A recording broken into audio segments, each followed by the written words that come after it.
आज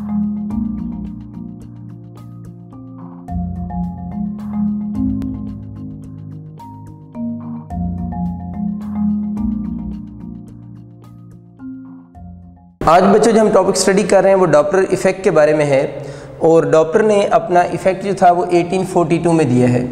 इस इफ़ेक्ट को हम एक एग्जांपल समझते हैं कि सपोज़ करें ये कोई एम्बुलेंस है और इसका जो सायरन या हॉर्न है वो बज रहा है और आप इस जगह पर खड़े हुए हैं, ठीक है, और एम्बुलेंस आपकी तरफ मूव कर रही है। तो जैसे जैसे एम्बुलेंस ये सोर्स ऑफ साउंड है और आप ऑब्जर्वर हैं, ठीक है, तो जैसे जैसे एम्बुलेंस आपकी तरफ आएगी इसका हॉर्न जो है वो कांस्टेंट साउंड वेव्स प्रोड्यूस कर रहे हैं। तो जैसे जैसे आपकी तरफ आएगी आपको लगेगा फ्रीक्वेंसी क्या हो रही है, इंक्रीज़ हो रही है, और जैसे ही एम्बुलेंस आपको क्रॉस करके आपसे दूर जाना शुरू हो जाएगी, यानी आपसे दूर जा रही होगी, तो आपको लगेगा फ्रीक्वेंसी क्या हो रही है, डिक्रीज़ हो रही है। ये आपको फील होता है फिज़िकली। इसी तरह यूँ समझ लें कि एम्बुलेंस किसी जगह पर स्टॉप है, वो खड़ी हुई है, यानी साउंड वेव्स उससे प्रोड्यूस हो रही हैं, लेकिन वो जो एम्बुलेंस है वो रेस्ट की स्टेट में है। एम्बुलेंस ज़रूरी नहीं है, कोई भी सोर्स ऑफ साउंड हो सकता है। अब जो ऑब्ज़र्वर आप हैं ना, आपकी दो पॉसिबिलिटीज़ हो सकती हैं, या तो आप एम्बुलेंस की तरफ आएँ तो तब आपको लगेगा इसकी फ्रीक्वेंसी इंक्रीज़ हो रही है, और अगर आप एम्बुलेंस से दूर जाना शुरू हो जाएंगे तो आपको लगेगा फ्रीक्वेंसी क्या हो रही है, इंक्रीज़ हो रही है। तो वो ये कह रहे हैं ये जो फ्रीक्वेंसी में चेंज आ रही है ना चेंज, ठीक है, ये किस वजह से आ रही है, क्योंकि जब सोर्स और ऑब्जर्वर के दरमियान में डिस्टेंस क्या होते हैं, चेंज होते हैं ना, इधर जाते हुए डिस्टेंस कम हो रहा है, उधर जाते हुए डिस्टेंस ज़्यादा हो रहा है। जब ये इसकी तरफ आ रहा है तो दोनों के दरमियान में डिस्टेंस कम हो रहा है, जब ये उधर जा रहा है तो दोनों के दरमियान में डिस्टेंस ज़्यादा हो रहा है। इस चीज़ को हम बोलते हैं रिलेटिव मोशन। तो इस बात का मतलब ये हुआ कि जो फ्रीक्वेंसी में आपको चेंज फील हो रही है वो किस वजह से हो रही है, रिलेटिव मोशन की वजह से हो रही है। रिलेटिव मोशन ऐसी मोशन को कहते हैं जिसमें दोनों के दरमियान में, यानी सोर्स और ऑब्जर्वर के दरमियान में डिस्टेंस चेंज हो रहे हैं। ऐसी मोशन को हम कौन सी मोशन कहते हैं, रिलेटिव मोशन कहते हैं, जिसमें दोनों के दरमियान में डिस्टेंस क्या हो रहे हो, चेंज हो रहे हो। अब ये देखना है कि ठीक है, इनमें इन सारे केस में डिस्टेंस तो चेंज हो रहे हैं और फ्रीक्वेंसी में चेंज आ रही है, लेकिन कह रही है जो फ्रीक्वेंसी में आप चेंज कह रहे हैं ना आ रही है, ये जो फ्रीक्वेंसी में चेंज है ये रियल चेंज नहीं है, बल्कि ये जो है वो अपेरेंट चेंज इन फ्रीक्वेंसी है। अब इस बात को समझने की ज़रूरत है, यानी फ्रीक्वेंसी जो चेंज आपको वो कह रहे हैं फील हो रही है ना, ये असल में फ्रीक्वेंसी चेंज नहीं हो रही, बल्कि ये अपेरेंट चेंज इन फ्रीक्वेंसी है। इस बात को आप यूँ समझें, देखिए इस गाड़ी के अंदर एक हॉर्न लगा हुआ है, उस हॉर्न को जो चीज़ ऑपरेट कर रही है वो कोई इलेक्ट्रिकल सर्किट होगा। इसके अंदर एक इलेक्ट्रिकल सर्किट लगा हुआ है जिसकी वजह से इससे साउंड वेव्स क्या हो रही हैं, प्रोड्यूस हो रही हैं। अब खुद सोचो, गाड़ी रेस्ट में हो, गाड़ी का इंजन स्टार्ट है, ठीक, तो यहाँ गाड़ी मूव कर रही हो, आप उसके हॉर्न बजाते हैं, यानी उसके बटन को प्रेस करते हैं, तो उससे साउंड वेव्स क्या होंगी, प्रोड्यूस होंगी। उन साउंड वेव्स के प्रोड्यूस होने का ताल्लुक रिलेटिव मोशन के साथ तो नहीं है। वो साउंड वेव्स तो जब ये रेस्ट में भी होगी तब भी वो साउंड वेव्स प्रोड्यूस होंगी, जब ये टुवर्ड मूव करेगा, अवे मूव करेगा, तब भी वो सेम फ्रीक्वेंसी की साउंड वेव्स क्या होंगी, प्रोड्यूस होंगी। इसका मतलब ये हो कि जो सोर्स ऑफ साउंड है इसकी एक्चुअल में फ्रीक्वेंसी चेंज नहीं हो रही, तो हमें फिर क्यों चेंज में फील हो रही है, वो ड्यू टू कौन सी मोशन है, रिलेटिव मोशन की वजह से है। तो यहाँ पर जो सोर्स ऑफ साउंड है उसकी एक्चुअल फ्रीक्वेंसी चेंज नहीं हो रही, बल्कि ड्यू टू रिलेटिव मोशन आपको ये फील हो रहा है कि फ्रीक्वेंसी क्या हो रही है, चेंज हो रही है। इस इफ़ेक्ट को हम किसका नाम देते हैं, डॉपलर इफ़ेक्ट का नाम देते हैं। इसकी मैं स्टेटमेंट भी लिख देता हूँ। तो देखिए बच्चे, मैंने लिखा है the apparent change in frequency. ये आपको क्लियर हो गया, ये एक्चुअल चेंज नहीं है। एक्चुअल मतलब सोर्स की फ्रीक्वेंसी चेंज नहीं हो रही, रिलेटिव मोशन की वजह से हमें लग रहा है फ्रीक्वेंसी चेंज हो रही है। कि the apparent change in frequency due to relative motion. Relative motion का मतलब मैंने क्या बताया, दोनों के दरमियान में डिस्टेंस चेंज हो तो उसको रिलेटिव मोशन कहते हैं, बिटवीन सोर्स एंड ऑब्जर्वर। तो इस इफ़ेक्ट को हम किसका नाम देंगे, डॉपलर इफ़ेक्ट का नाम देंगे। यहाँ से ये एमसीक्यू बन सकता है कि डॉपलर इफ़ेक्ट में जो फ्रीक्वेंसी में चेंज आती है वो actual change in frequency of source है या आपको अपीयर होती है, तो वो एक्चुअल चेंज इन फ्रीक्वेंसी नहीं है, बल्कि कौन सी है, अपेरेंट चेंज इन फ्रीक्वेंसी है, क्योंकि जो सोर्स है उसकी एक्चुअल में फ्रीक्वेंसी में कोई चेंज इस केस में नहीं आ रही। अब इस चीज़ को थोड़ा क्लियर करते हैं कि रिलेटिव मोशन जब होगी तो फ्रीक्वेंसी क्या होगी, चेंज होगी। और कुछ केसेस आपको समझ आ गए हैं, सोर्स टुवर्ड ऑब्जर्वर जा रहा है या source away observer, observer toward source या ऑब्जर्वर अवे फ्रॉम सोर्स। ये कुछ बातें हमने की हैं, अभी जस्ट स्टार्ट है, फिर आगे इस पर डिटेल से बात करते हैं। थोड़ा सा रिलेटिव मोशन का कंसेप्ट मैं आपको और क्लियर करता हूँ। अब यूँ समझिए कि यहाँ पर एक सोर्स ऑफ साउंड है, सोर्स ऑफ साउंड आप लोगों ने रखा हुआ है और वो कांस्टेंट साउंड वेव्स प्रोड्यूस कर रहा है, और एक ऑब्जर्वर है जो इसके अराउंड सर्कुलर पाथ में मूव कर रहा है। O stand for observer and this observer is moving in a circular path. ये ऑब्जर्वर सर्कुलर पाथ में मूव कर रहा है।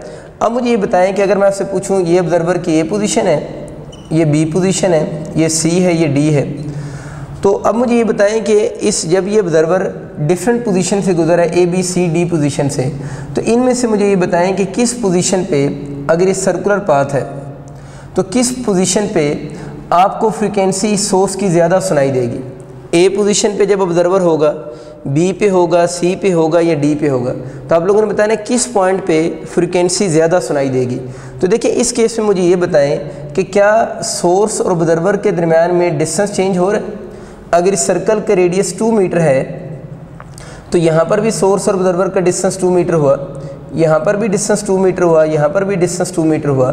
इसका मतलब ये हुआ कि अगर सोर्स सेंटर में हो और ऑब्जर्वर सर्कुलर पाथ में मूव करे तो फिर क्या इन दोनों के दरमियान में रिलेटिव मोशन होगी? कोई रिलेटिव मोशन नहीं होगी। जब रिलेटिव मोशन ही नहीं होगी तो फ्रीक्वेंसी में कोई चेंज नहीं आएगी, और जितनी फ्रीक्वेंसी इसको पॉइंट ए पे सुनाई देगी वही बी पे होगी, वही सी पे होगी, और वही फ्रीक्वेंसी पॉइंट डी पर भी होगी। क्योंकि इस केस में आपको बात क्लियर होगी ना, कोई रिलेटिव मोशन नहीं हो रही, क्योंकि जब रिलेटिव मोशन होगी तो फ्रीक्वेंसी में क्या आनी है, इंक्रीज़ या डिक्रीज़ आनी है ना। तो यहाँ कोई इंक्रीज़ या डिक्रीज़ नहीं आएगी और हर पॉइंट पे फ्रीक्वेंसी क्या रहेगी, सेम रहेगी। या अगर आपसे पूछता है कि ए और बी पॉइंट में फ्रीक्वेंसी में डिफरेंस कितना होगा, अगर फ्रीक्वेंसी सेम है तो फ्रीक्वेंसी में डिफरेंस कितना होगा, 0 होगा। तो बच्चों यही बात आपको समझा रहा हूँ कि अगर सोर्स सेंटर में हो और ऑब्जर्वर सर्कुलर पाथ में मूव करे तो there is no relative motion, relative motion नहीं हो रही, तो जिसकी वजह से फ्रीक्वेंसी में कोई चेंज भी नहीं आ रही और फ्रीक्वेंसी हर पॉइंट की क्या होगी, सेम होगी। इसी के एक और केस छोटा सा आपको मैं पढ़ाता हूँ कि सपोज़ करें जो ऑब्जर्वर है वो यूँ ही सर्कुलर पाथ में मूव कर रहा है और आपका सोर्स इस जगह पर है, ऑब्जर्वर आप लोगों का इस जगह पर है। अब सोर्स को सर्कुलर पाथ में मूव करवाते हैं, ये सोर्स मूव कर रहा है, पॉइंट ए पे है, इसको बी बोल देते हैं, ये सी है, ये डी पॉइंट है। ये सोर्स यूँ सर्कुलर पाथ से मूव कर रहा है, इस तरफ ऑब्जर्वर है, लंबे बालों वाला ऑब्जर्वर बना लेते हैं। अब वो आपसे ये पूछ रहा है कि अगर सोर्स यूँ सर्कुलर पाथ से मूव कर रहा है, अब ऑब्जर्वर सर्कल के सेंटर में अगर होता ना, इधर तो मैंने सोर्स को सेंटर में रखा था ना, अगर यही ऑब्जर्वर सर्कल के सेंटर में होता तो फिर दोनों के दरमियान में कोई रिलेटिव मोशन नहीं होनी थी। इससे फ़र्क नहीं पड़ता सोर्स इधर हो या ऑब्जर्वर इधर हो, सर्कल में अगर होंगे, ये सर्कल के सेंटर में होगा तो फिर कोई रिलेटिव मोशन नहीं होगी, यानी फ्रीक्वेंसी में चेंज नहीं आएगी। मैं ये क्या समझाना चाह रहा हूँ कि ऑब्जर्वर को इधर ले जाएं, सोर्स को इधर रख दें, फिर भी ये आंसर सेम रहेंगे, ठीक है। लेकिन इधर क्या चक्कर हुआ है कि ऑब्जर्वर अब सर्कल के सेंटर से निकल कर बाहर चला गया, ठीक है, सोर्स सर्कुलर पाथ से मूव कर रहा है। अब ये पूछ रहा है कि सोर्स किस पॉइंट पर होगा कि इस ऑब्जर्वर को मैक्सिमम फ्रीक्वेंसी सुनाई देगी, यानी फ्रीक्वेंसी किस पॉइंट पे उस ऑब्जर्वर के लिए मैक्सिमम होगी। तो आप लोगों ने याद ये रखना है कि अक्सर स्टूडेंट सोचते हैं शायद बी पॉइंट पे होगी, कि जब सोर्स बी पॉइंट से गुजर रहा होगा तो बी पॉइंट ए के ज़्यादा क्लोज है, क्योंकि हमें ये तो पता है ना, अगर सोर्स टुवर्ड ऑब्जर्वर मूव करे तो फ्रीक्वेंसी इंक्रीज़ करती है। तो कुछ स्टूडेंट के लगता है कि बी पॉइंट पे तो ये बहुत क्लोज होंगे, तो जब सोर्स बी पॉइंट पे पहुंचेगा उस वक्त फ्रीक्वेंसी मैक्सिमम होगी। हालांकि ऐसा नहीं है, आप लोग ये देखें फ्रीक्वेंसी उस पॉइंट पे मैक्सिमम होगी जब सोर्स टुवर्ड ऑब्जर्वर मूव कर रहा है। तो ज़रा इसकी मोशन की डायरेक्शन प्लॉट करो ना, जब सोर्स इस जगह पर होगा तो इसकी ये डायरेक्शन मोशन है, जब बी पॉइंट पे है ये डायरेक्शन मोशन है, इधर ये वाली डायरेक्शन मोशन है। इसका मतलब ये हुआ कि जब सोर्स बी पॉइंट पर होगा उस वक्त सोर्स टुवर्ड ऑब्जर्वर तो मूव ही नहीं कर रहा, उस वक्त तो जो सोर्स है वो इस डायरेक्शन में मूव करना चाह रहे हैं ना। तो आप लोगों ने वो पॉइंट देखना है जब सोर्स टुवर्ड ऑब्जर्वर मूव करे वहाँ फ्रीक्वेंसी मैक्सिमम होगी। तो बच्चों ए पॉइंट जो है उस वक्त जो सोर्स है वो किधर मूव कर रहा है, टुवर्ड ऑब्जर्वर मूव कर रहा है, तो ए पॉइंट पे जो फ्रीक्वेंसी होगी वो क्या होगी, मैक्सिमम होगी।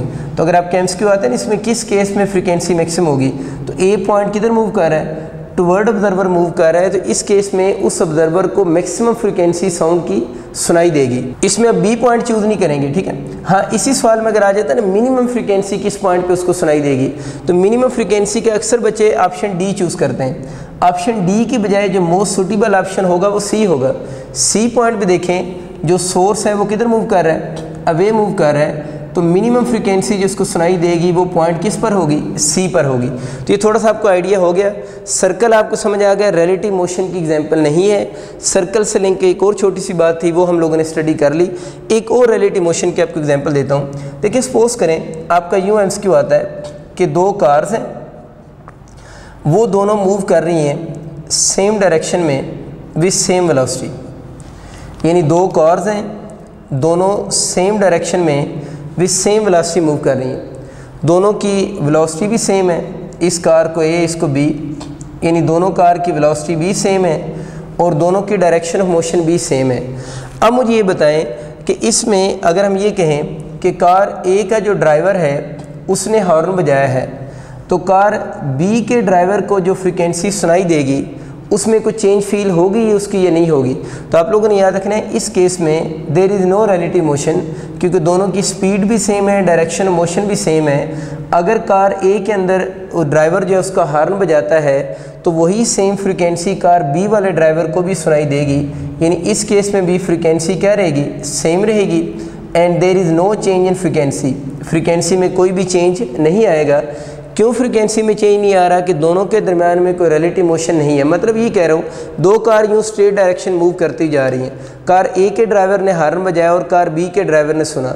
अगर दोनों की स्पीड और डायरेक्शन मोशन सेम है तो वहाँ पर डॉपलर इफेक्ट नहीं होगा। फ्रीक्वेंसी कब चेंज होती है, जब डॉपलर इफेक्ट हो। तो जब डॉपलर इफेक्ट ही नहीं हो रहा, क्यों नहीं हो रहा, रिलेटिव मोशन नहीं है, तो इस केस में फ्रीक्वेंसी दोनों की सेम होगी। यानी जितनी फ्रीक्वेंसी हॉर्न की होगी वही फ्रीक्वेंसी उस ड्राइवर बी वाला जो ड्राइवर है वो सेम फ्रीक्वेंसी सुनेगा। और अगर पूछेगा फ्रीक्वेंसी में चेंज कितनी आएगी, तो हम बोलेंगे इस केस में फ्रीक्वेंसी में कोई भी चेंज नहीं आ रही। तो मैंने बच्चों बहुत बेसिक से आइडियाज़ अभी आपके साथ शेयर किए हैं कि डॉपलर इफेक्ट में उस वक्त अप्लाई होगा जब फ्रीक्वेंसी, जब आपके पास दोनों के दरमियान में रिलेटिव क्या होगी, मोशन होगी। रिलेटिव मोशन की कुछ एग्जांपल मैंने बोर्ड पे लिखी हैं और कुछ एग्जांपल वो लिखी हैं जिस केस में रिलेटिव मोशन नहीं हो रही। तब हम प्रॉपर डिटेल से इसके फार्मूलाज को देखते हैं कि जिनके अंदर डिफरेंट टाइप्स की रिलेटिव मोशन पॉसिबल है। तो मैंने बच्चे पॉसिबल केसेस बोर्ड पे लिखे हैं जिसमें सोर्स और ऑब्जर्वर के दरमियान में रिलेटिव मोशन हो सकती है। इसका केस 1 देखें, ऑब्जर्वर मूव कर रहा है टुवर्ड्स स्टेशनरी सोर्स, इसमें सोर्स मूव कर रहा है towards stationary observer, source move towards stationary observer. Third case में है कि both are moving towards each other, और नेक्स्ट एक और भी है कि both are moving away from each other, एक दूसरे से अवे जा रहे हैं दोनों। ये पॉसिबल केसेस हैं हमारे। अब सबसे जो मेन इशू है ना हमारी यूनिवर्सिटीज़ का, वो ये है कि ज़्यादातर वो इन जो केसेस हैं इनकी आपको स्टेटमेंट दे देते हैं और आपसे फार्मूला पूछते हैं कि बताएं कौन सा फार्मूला करेक्ट है।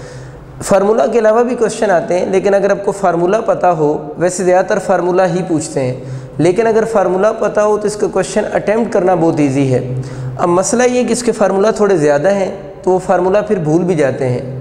तो अब आप लोग कोशिश करें, मैं भी अपनी तरफ से आपको एक टेक्निक बताता हूँ कि इन फार्मूलाज को आप लोगों ने याद कैसे रखना है। तो इस पूरे टॉपिक में मेन जो बात है वो यही है कि आपको फार्मूलाज अगर याद हैं तो इसके क्वेश्चन बहुत इजी हैं, वो बहुत आप आसानी से अटैम्प्ट कर सकते हैं। और ज़्यादातर यूनिवर्सिटीज़ में तो उसने डायरेक्ट फार्मूला ही पूछा हुआ है। ठीक है, इन केसेस को समझने से पहले थोड़े से जो इसमें वो पॉइंट्स यूज़ होने हैं उन पर बात कर लेते हैं। ये मैंने एक सोर्स बनाया है, ये ऑब्जर्वर बनाया है। यूएस के साथ मैंने लिखा है यूएस किसकी स्पीड है, स्पीड ऑफ सोर्स है, और यू नॉट जो लिखा है वो मैंने स्पीड ऑफ ऑब्जर्वर लिखी है। वी जो सिंबल मैं यूज़ करूँगा स्पीड ऑफ साउंड की होगी। अब एक और चीज़ नोट करें, और एक हम वर्ड यूज़ करेंगे एफ़ और एक वर्ड यूज़ करेंगे एफ़ प्राइम। एफ़ जो है वो एक्चुअल फ्रीक्वेंसी की सिंबल होगी, एक्चुअल फ्रीक्वेंसी है, और जो एफ़ प्राइम है वो अपेरेंट फ्रीक्वेंसी है। यानी एफ़ एक्चुअल फ्रीक्वेंसी है और एफ़ प्राइम जो होगी वो अपेरेंट फ्रीक्वेंसी होगी। अब बच्चों एक चीज़ का आप लोगों ने ख्याल रखना है कि जब इसका फार्मूला आपसे पूछा जाएगा तो उसने क्वेश्चन की स्टेटमेंट के अंदर ये सिंबल अज्यूम की होगी। मतलब ये हो सकता है कि किसी क्वेश्चन में कभी आपसे फार्मूला पूछे और फार्मूला में लिखा हो स्पीड ऑफ सोर्स के, उसने ए अज्यूम किया, वो स्पीड ऑफ ऑब्जर्वर को उसने बी एज्यूम किया वो, और एक्चुअल फ्रीक्वेंसी की सिंबल उसने इस तरह की वी जैसी, इसे म्यू भी पढ़ते हैं, वी जैसी एज्यूम की हुई हो, और इसकी सिंबल इसने यू वी प्राइम एज्यूम की हुई हो। ये थोड़ा देख लेना है कि इसको थोड़ा सा हम लोगों ने कर्व किया है ना, ये बेसिकली फ्रीक्वेंसी की सिंबल यूज़ होती है। स्पीड ऑफ साउंड की सिंबल भी में भी वो चेंज कर दे, लेकिन स्पीड ऑफ साउंड की ज़्यादातर सिंबल वी ही यूज़ करते हैं। तो एक चीज़ का आप लोगों ने ख्याल रखना है कि जब फार्मूला आइडेंटिफाई होने के लिए आए तो आप लोगों ने ये थोड़ा ख्याल रखना है कि अगर उसने क्वेश्चन की स्टेटमेंट के अंदर सिंबल यूज़ की हुई हो, यानी स्पीड ऑफ सोर्स की सिंबल, स्पीड ऑफ ऑब्जर्वर की सिंबल या फ्रीक्वेंसीज़ की सिंबल उसने क्या अज्यूम की हुई है, उसके अकॉर्डिंग आप लोगों ने फार्मूला चूज़ करना है। ये बात होगी। अब चलते हैं इन केसेस को याद कैसे करेंगे। तो हम लिख लेते हैं F prime equal to F, ठीक हो गया। एफ प्राइम आपको बताया parent frequency, F actual frequency, इसको भी इसी तरह लिख लें, F prime equal to F into, इसको भी इसी तरह लिख लें, F prime equal to F, fill in the blanks कैसे करेंगे वो देखते हैं फिर, और इसको भी ऐसे लिखेंगे F prime equal to F into, ठीक है। चलें, ये तो मैं आइडिया हो गया कि क्वेश्चन सारों की शेप सेम है, बस आप लोगों ने इस ब्रैकेट के अंदर कुछ वैल्यूज़ लिखनी है, बाकी सबको ओवरऑल जो शेप है वो फार्मूलाज की सेम है। कोई एक शेप आप याद कर लें, बाकी शेप हम उसकी मदद से याद कर लेंगे। पहला केस क्या है, ऑब्जर्वर मूव कर रहा है टुवर्ड्स स्टेशनरी सोर्स, यानी इसमें ऑब्जर्वर मोशन में है, तो सोर्स स्टेशनरी है, तो इसका मतलब ये हुआ कि अगर हम कोई भी सिंबल यूज़ करें, सोर्स स्टेशनरी का मतलब है यूएस इस केस में 0 होगी, सोर्स मूव कर रहा है। इसके लिए फार्मूला कोई एक याद रख लें, आप यूँ याद कर लें कि v plus minus U naught over V, एक याद कर लें, बाकी मैं आपको इसी से लिखवा दूंगा ना। किसी एक को हिम्मत करके इसी को याद कर लें कि ऑब्जर्वर मूव कर रहा है इसलिए यहाँ यू नाट आया, वी आपको पता है किसकी सिंबल है, स्पीड ऑफ साउंड की, एफ जो है वो एक्चुअल फ्रीक्वेंसी, और एफ प्राइम अपेरेंट फ्रीक्वेंसी। अब आप लोगों ने याद रखना है कि अगर ऑब्जर्वर मूव करेगा तो ये जो प्लस माइनस वाली टर्म है इसको आप लोगों ने ओवर से ऊपर लिखना है। अगर ऑब्जर्वर मूव करेगा तो प्लस माइनस वाली टर्म को ओवर से ऊपर लिखना है। अब जब सोर्स मूव करेगा, मैंने कहा ना एक याद करना है बाकी उसी से लिखने हैं, तो ये प्लस माइनस वाली टर्म ओवर से नीचे आएगी। ओवर से नीचे आने का मतलब है कि इसका आप रेसिप्रोकल लेंगे। जब रेसिप्रोकल लेंगे तो v ओवर v, इधर प्लस माइनस लिखा हुआ है ना, रेसिप्रोकल लेने के बाद आप इसको याद करें माइनस प्लस। माइनस प्लस में क्यों इस तरह याद करवा रहा हूँ, उसकी इंपॉर्टेंस आपको थोड़ी देर तक समझ आएगी। बस आपको समझ आ गया कि अगर ऑब्जर्वर मूव कर रहा हो तो प्लस माइनस वाली टर्म को ओवर से ऊपर लिखना है, और जब सोर्स मूव करे तो इसका रेसिप्रोकल लेना है। रेसिप्रोकल लेंगे, ये ऊपर चली जाएगी, उसने नीचे आना है। इधर प्लस माइनस याद रखना है, लेकिन नीचे क्या लिखना है, माइनस प्लस।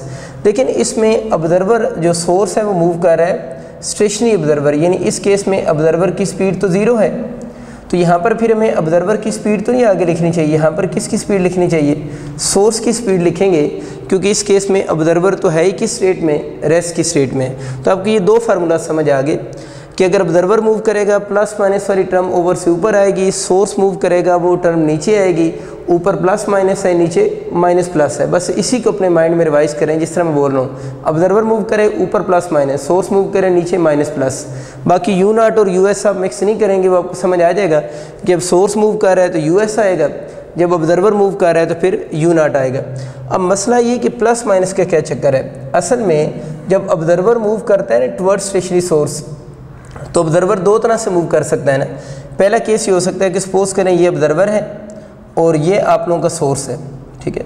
अब एक केस ये हो सकता है कि ऑब्जर्वर टुवर्ड्स सोर्स मूव करे, एक केस ये हो सकता है कि ऑब्जर्वर किधर मूव करे, अवे फ्रॉम सोर्स मूव करे ना। सोर्स और रेस्ट में इस केस में उसकी यूएस 0 है, लेकिन जो ऑब्जर्वर है वो तो मूव कर रहा है ना, वो टुवर्ड्स भी जा सकता है और ऑब्जर्वर किधर आ सकता है, अवे भी आ सकता है। तो इसलिए आप लोगों ने प्लस माइनस लिखा है। अगर आप इस रूल के अकॉर्डिंग याद रखें, ऊपर प्लस माइनस आना है, नीचे माइनस प्लस आना है, तो फिर ये फार्मूला आपको भूलेंगे भी नहीं। क्यों नहीं भूलेंगे वो अभी मैं आपको बताता हूँ। अब आपको कैसे पता चलेगा कि इसमें जब ऑब्जर्वर टुवर्ड्स सोर्स मूव करे तब कौन सा फार्मूला यूज़ होगा, प्लस यूज़ होगा या माइनस, या observer away from source move करेगा तो फिर कौन सा फार्मूला यूज़ होगा। तो आप लोगों ने अगर इसी पैटर्न से चीज़ें याद की हुई हैं तो आप सिर्फ दो और बातें याद रख लें। एक आप याद रख लें फर्स्ट साइन वर्ड याद रखें, और दूसरी बात आप याद रखें second sign. First sign second sign का मतलब क्या है, फर्स्ट साइन मतलब प्लस, आप प्लस माइनस ना याद कीजिएगा, वो आप मिक्स कर देंगे। फर्स्ट साइन मीन जो ऊपर लिखा हुआ है, जो फर्स्ट साइन होगा वो शो करेगा टुवर्ड्स मोशन को, यानी यहाँ पर जो फर्स्ट साइन लिखा हुआ है टुवर्ड मोशन का है और सेकंड साइन जो है वो किस मोशन का है, अवे मोशन का है। और ये वाली बात इन सब के ऊपर अप्लाई होगी कि फर्स्ट साइन टुवर्ड मोशन का, सेकंड साइन अवे मोशन का। अब मुझे ये बताओ कि अगर मैं आपसे पूछूं observer is moving toward source, observer is moving toward stationary source, बताएं इनमें से कौन सा फार्मूला करेक्ट होगा। तो मैंने क्या वर्ड बोला, observer is moving towards motion में कौन सा साइन यूज़ होगा, फर्स्ट साइन, तो मैंने माइनस मिटा दिया। अब मुझे ये बताएंगे जो फार्मूला लिखा है F prime equal to V plus U naught over V, वे कब यूज़ होगा, जब ऑब्जर्वर मूव करेगा टुवर्ड्स कौन सा, सोर्स। ये बात क्लियर होगी। अब बच्चे दूसरा मैं अगर आपसे फार्मूला पूछूं, observer is moving away from source, observer is moving away from stationary source, तो अवे मोशन के लिए कौन से साइन यूज़ होगा, सेकंड साइन। तो फार्मूला क्या था, प्लस माइनस था ना, तो अब इसका सेकंड साइन कौन सा, माइनस है। ये फार्मूला अब किसको शो कर रहा है, when observer is moving away from कौन सा सोर्स, स्टेशनरी सोर्स। तो आपको बात समझ आ गई, टुवर्ड्स मोशन में फर्स्ट साइन, क्योंकि आप लोगों ने इसको कैसे याद किया हुआ है, प्लस माइनस, फर्स्ट प्लस है यहाँ पर, सेकंड यहाँ पर माइनस है। तो उम्मीद है आपको मेरी बात समझ आ चुकी होगी। आप लोगों ने अगर इसी पैटर्न पे बातें लिखी जिस तरह मैंने बताया कि अगर ऊपर प्लस माइनस लिखना है तो नीचे माइनस प्लस, तो इसके ऊपर भी ये रूल अप्लाई होंगे। अब अगर आपका एमसीक्यू ये आता है कि ये सोर्स है, अब आपको पता है इस केस में सोर्स मोशन में है, ठीक है, और ये ऑब्जर्वर है, दो पॉसिबिलिटीज़ हैं। इस केस में ऑब्जर्वर रेस्ट में है और जो सोर्स है उसकी स्पीड ज़ीरो नहीं है, यानी सोर्स मूव करेगा। अगेन दो पॉसिबिलिटीज़ हैं। पहली पॉसिबिलिटी क्या है कि सोर्स टुवर्ड ऑब्जर्वर मूव करे, दूसरी पॉसिबिलिटी क्या है, source away from observer move करे। तो अगर मैं आपसे ये फार्मूला पूछूं कि source is moving toward observer, तो आपको ये माइंड में पहली बात लाएं कि जब सोर्स मूव करेगा नीचे माइनस प्लस आएगा, बस इतना सोच लें, ठीक है। अब टुवर्ड्स के लिए क्या वर्ड याद किया था, टुवर्ड्स के लिए मोशन के लिए कौन सा साइन, फर्स्ट साइन। तो इसमें से फर्स्ट साइन माइनस है, प्लस है, इसका फर्स्ट साइन तो माइनस है। अब मैं ये मिटा रहा हूँ। अब अगर आपसे कोई बंदा पूछे ये जो फार्मूला लिखा हुआ है किसका फार्मूला है, ये फार्मूला कब है, फर्स्ट साइन लिखा हुआ है ना, क्योंकि माइनस प्लस में पहला साइन माइनस, फर्स्ट माइनस था, ठीक है। ये फार्मूला किसको शो कर रहा है, when source is moving toward observer. अगर आपके एमसीक्यू ये आता है ना कि source is moving toward observer, फिर कौन सा फार्मूला करेक्ट है, तो फिर ये वाला फार्मूला करेक्ट होगा, माइनस वाला, ठीक है। अब अगर मैं आपसे एमसीक्यू पूछूं source is moving away from observer, मैं प्लस माइनस खुद ही लगा रहा हूँ, source is moving away from observer, तो सोर्स अगर ऑब्जर्वर से अवे मूव कर रहा है तो फिर कौन सा साइन, सेकंड साइन यूज़ करना है। सेकंड साइन यहाँ प्लस है तो माइनस ख़त्म कर देंगे। अब ये फार्मूला कब अप्लाई होगा, जब जो सोर्स होगा वो अवे मूव करेगा किससे, स्टेशनरी ऑब्जर्वर से। बात आपको क्लियर हो चुकी है। तो इस तरह आप इन फार्मूलाज को याद रख सकते हैं। अब बच्चों हम इन केसेस की बात करते हैं, इनको कैसे आप डील करेंगे। इसमें आप ज़रा गौर करें कि both are moving towards each other. Both का मतलब क्या है, सोर्स और ऑब्जर्वर दोनों जो हैं एक दूसरे के टुवर्ड्स मूव कर रहे हैं। सपोज करें S stand for source, O stand for observer and both are moving towards each other. इसमें आप कैसे फार्मूला याद रखेंगे, बेसिक तो शेप आपको पता है। इसका आसान हल ये है कि दोनों के आप टुवर्ड्स वाले केस उठा लें। टुवर्ड्स का केस का मतलब क्या है, टुवर्ड्स मोशन वाले दोनों के केस उठा लें, और टुवर्ड्स मोशन में कौन से साइन यूज़ होंगे, फर्स्ट साइन। इसका फर्स्ट साइन कौन सा, प्लस वाला, तो इसको आप लिख सकते हैं वी प्लस यू नॉट, ठीक है। दोबारा रिपीट कर रहा हूँ, टुवर्ड्स है ना, तो टुवर्ड्स मोशन के लिए कौन साइन होगा, फर्स्ट साइन। तो दोनों के फर्स्ट साइन उठा लें। फर्स्ट साइन का मतलब क्या होगा, वी प्लस यू नॉट, इसका फर्स्ट साइन क्या है, V minus U S. V minus कौन सा, यू एस। अक्सर बच्चे मुझसे पूछ लेते हैं सर वी किधर गया है, तो यूँ समझो डिवाइड किया है तो वी से क्या हो गया, कैंसिल हो गया ना। डिवाइड किया है दोनों के, इसको और इसके साथ, तो वो वी से क्या हो गया, कैंसिल हो गया। यूँ समझ लें, या वैसे ही आप याद रख लें कि टुवर्ड्स मोशन में फर्स्ट साइन यूज़ होंगे, तो आप लोगों ने दोनों के फर्स्ट साइन लिख देने। इसका फर्स्ट साइन प्लस है और इसका फर्स्ट साइन माइनस है। अब नेक्स्ट जो केस है उसमें कह रहा है both are moving away from each other, कि दोनों एक दूसरे से अवे मूव कर रहे हैं। ये सोर्स हो गया, ये ऑब्जर्वर हो गया, और ये दोनों नाराज़ हो गए और एक दूसरे से अवे मूव कर रहे हैं। तो अवे मोशन में both are moving mean source and observer की बात हो रही है। Both are moving away from each other, तो दोनों के अवे वाला केस उठा लो। अवे वाला केस का मतलब कौन साइन यूज़ होगा, सेकंड साइन। इसका सेकंड साइन कौन सा है, माइनस वाला है, तो ये बन जाएगा वी माइनस कौन सा हो जाएगा, यू नॉट डिवाइडेड बाय इसका जो सेकंड साइन है, अवे मोशन सेकंड साइन, इसका सेकंड साइन प्लस वाला है, तो वी प्लस US हो जाएगा। ठीक है, बस ये बहुत आसान सी बात है जिस तरह मैंने आपको बताई है कि आप अगर एक फार्मूला याद रख लें कि ऊपर प्लस माइनस कब आएगा, मैं तो यूँ ही इसको याद करवाता हूँ तो अक्सर कि ऑब्जर्वर मूव कर रहा हो तो यूँ याद रखें, अगर ऑब्जर्वर मोशन में होगा तो प्लस माइनस ओवर से ऊपर आएगा, बस ये याद रखें तो फिर ये खुद ही याद हो गया कि जब सोर्स मूव करेगा तो नीचे माइनस प्लस आएगा। वो बाकी बातें जो हैं वो इन्हीं को देख के आप लोगों ने याद रखनी है। तो अगर आप फार्मूलाज याद कर लेते हैं तभी हम इसके क्वेश्चन स्टार्ट करते हैं। क्वेश्चंस को अंडरस्टैंड करना बहुत ईजी है। एक और केस मैं आपको करवाता हूँ, उसके बाद हम क्वेश्चन की तरफ चले जाएंगे। वो केस बच्चे कुछ यूँ है कि सपोज करें एक कार P कर लेते हैं, एक कार Q है, ये कार P है, ये कार Q है और दोनों सेम डायरेक्शन में मूव कर रही हैं। इस कार P की स्पीड ले लेते हैं 20 मीटर पर सेकंड और कार Q की जो स्पीड है वो 12 मीटर पर सेकंड है। अब जो कार P है इसके ड्राइवर ने हॉर्न बजाया रस्सा लेने के लिए। पाकिस्तान में हॉर्न बजा के वैसे भी रस्से लेते हैं। अच्छा, इसके ड्राइवर ने हॉर्न बजाया है कार P के ड्राइवर ने इससे रस्सा लेने के लिए और कार Q के ड्राइवर ने उस हॉर्न को सुना है। तो अब अगर आपसे पूछता है कि इस केस में इसने जो फ्रिक्वेंसी सुनी है वो ज़ाहिर है अपेरेंट फ्रिक्वेंसी होगी, तो ये कौन सा केस होगा? क्योंकि इनमें से तो कोई भी केस बज़ाहिर मैच नहीं कर रहा। इसमें देखें ना, ये दोनों मूव कर रहे हैं ना, ये कौन सा केस है? Both are moving towards each other, ये टुवर्ड्स तो जा नहीं रहे। क्या एक दूसरे से दोनों अवे मूव कर रहे हैं? अवे वाला केस भी नहीं है। तो बात आपको समझ आ गई। ये जो सिचुएशन मैंने ऊपर लिखी है ये वाली सिचुएशन बज़ाहिर ये लग रहा है इनमें से किसी भी केस के साथ मैच नहीं कर रही।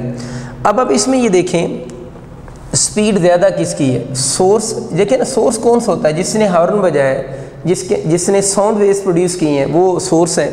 इसमें स्पीड किसकी ज़्यादा है? सोर्स की स्पीड ज़्यादा है किससे? ऑब्जर्वर की स्पीड से। तो आपने इस फार्मूले से सोर्स की स्पीड निकाल लें। अब सोर्स की स्पीड अक्सर बच्चे 20 यूज़ कर लेते हैं। 20 अब तब यूज़ करते हैं सोर्स की स्पीड को जब ये जो ऑब्जर्वर जिसे आप बोल रहे हैं वो किस में होता? रेस्ट में होता। तो इसमें सोर्स की स्पीड निकालने का तरीका ये होगा कि आप लोगों ने Vp में से माइनस कर देना है किसको? Vq को माइनस कर देंगे।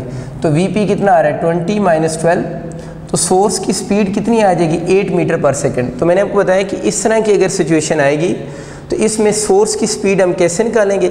असल में सोर्स की रिलेटिव स्पीड हम निकाल रहे हैं ना, ठीक है ना। तो रिलेटिव स्पीड है basically, US is the relative speed of source. तो कैसे निकालेंगे? Vp minus Vq 8 metre per second. इसका मतलब ये कि ये जो सोर्स है वो टुवर्ड ऑब्जर्वर मूव कर रहा है, यानी ऑब्जर्वर को ये अप्रोच कर रहा है with speed of 8 metre per second. तो अब ये कौन सा केस बन गया?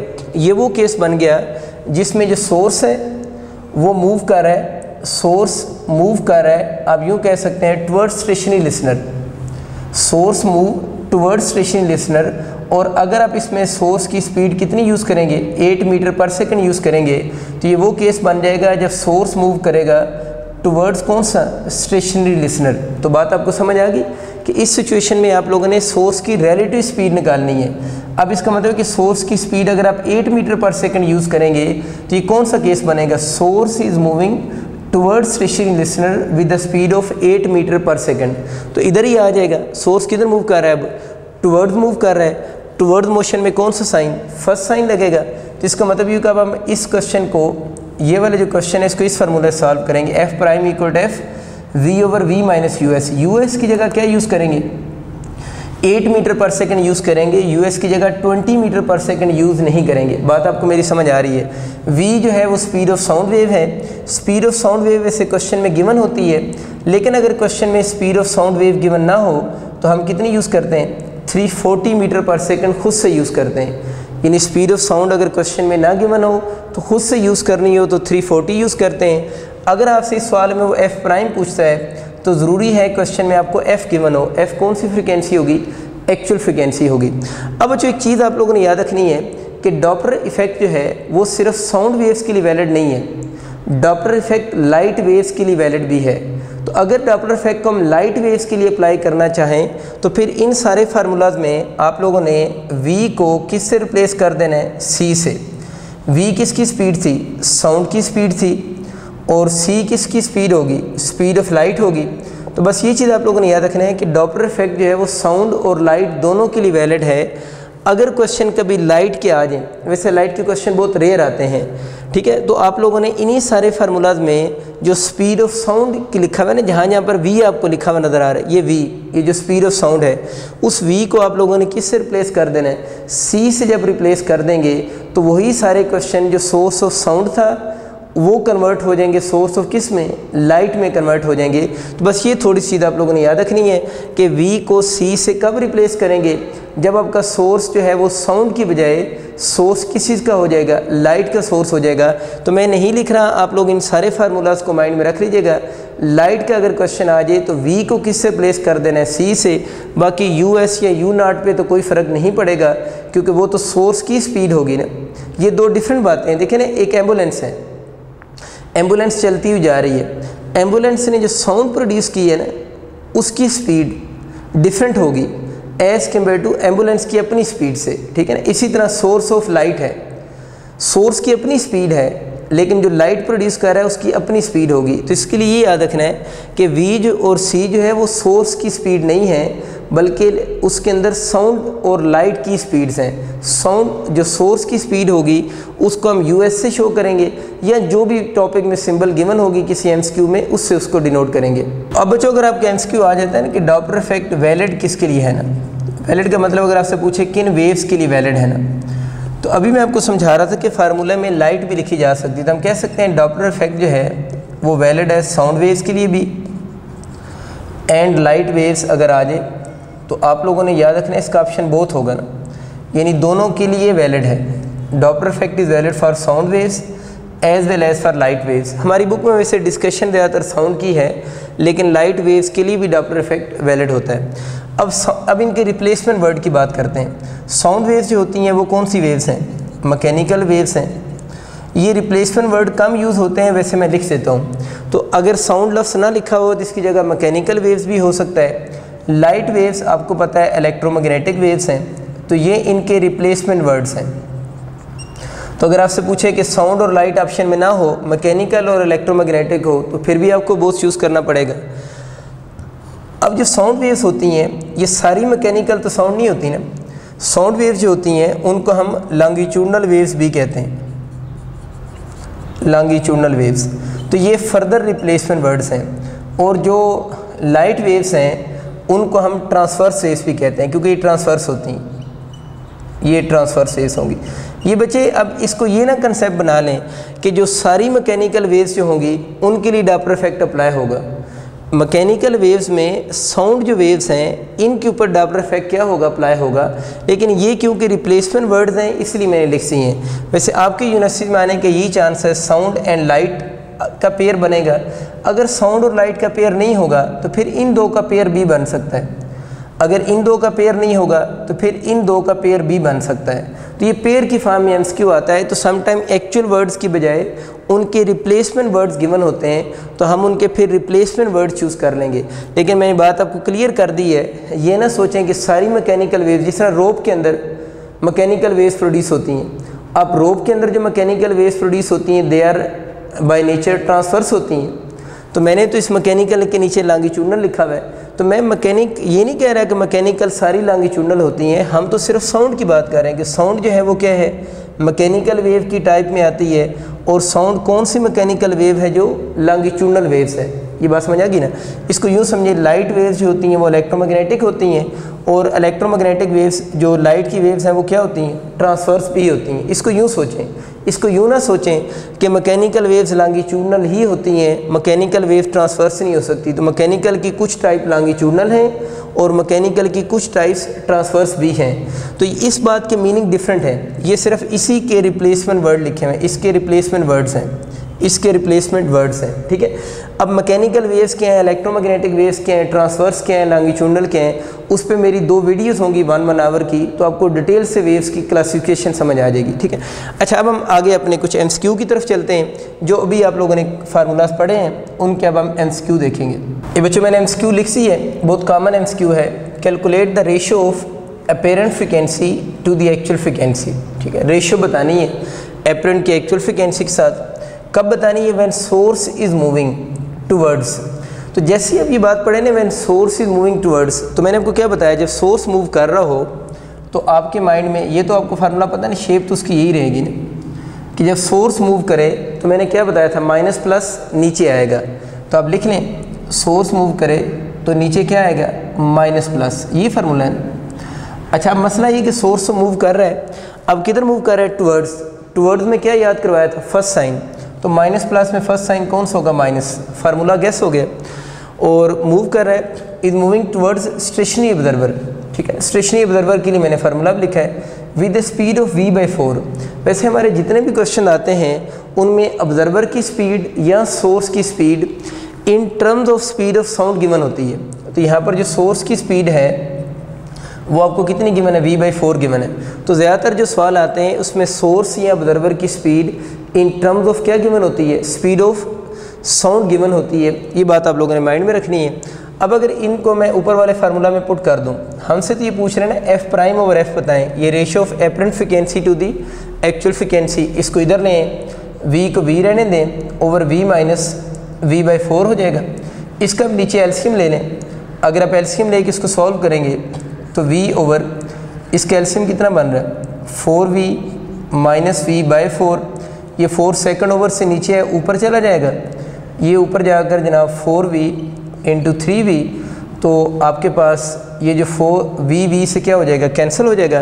तो इसका जो आंसर आपका बनेगा वो 4/3 आंसर हो जाएगा। इसको हम लिख सकते हैं कि f प्राइम ओवर f जो बन रहा है वो 4/3 बन रहा है। अब पेपर में ध्यान से पढ़ लेना, समटाइम ये भी हो सकता है उसने रेशो के वर्ड को थोड़ा चेंज कर दिया हो, उसने यूँ पूछी ratio of actual frequency to the apparent frequency बताएं, तो फिर आपका यही जो आंसर होगा वो 3/4 बन जाएगा।